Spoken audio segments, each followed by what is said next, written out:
Hello everyone, সবাই কেমন আছেন? আমি চলে এসেছি আরও একটা নতুন ব্লগ নিয়ে। এই যে আমার গাছে প্রথম আজকে অ্যালামন্ডা ফুল ফুটেছে, তাই পুজোটা আগে দিয়েই নিলাম। চলুন, অ্যালামন্ডার ফুলটা আমি প্রথমে মা মনসাকেই দেবো। এই যে আমাদের মা মনসা ওটা, আর এই যে মা মনসার ঘটেই আমি ফুলটা দিয়ে দিলাম। তারপর আমি পুজো দিয়ে কমপ্লিট করে চলে এসেছি রেডি হতে। রেডি হয়ে আমি আজকে একটুখানি বেরোবো। পিন্টুটা চলে এসেছে, পিন্টুটা আমি মামাই তিনজনেই একটু বেরোবো। কোথায় যাবো চলুন আপনাদেরকে বলছি। এই যে চলেও এসেছি আমরা যেখানে যাবো। আজকে চলে এসেছি আমি আমাদের ক্লাবে। ক্লাবে চলছে আজকে ব্লাড ডোনেশন ক্যাম্প, আর আমি ব্লাড দেওয়ার জন্যই চলে এসেছি।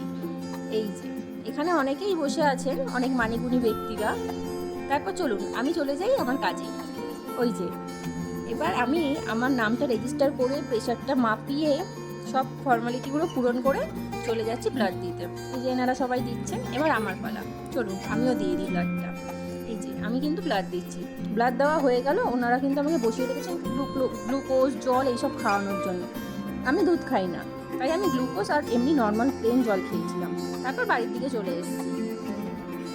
তারপর আমি আসার পর দেখলাম ওরা অনেক কিছু খাবার দাবারও দিয়েছে। এখানে কিন্তু একটা কলাও ছিল, সেটা আমার মেয়ে খেয়ে নিয়েছে। তারপর দিয়েছে এই গিফটটা। চলুন খুলে দেখা যাক। বাহ, দারুণ জিনিস দিয়েছে। আজকে এই ভিডিওটা এইটুখানি, ভালো লাগলে লাইক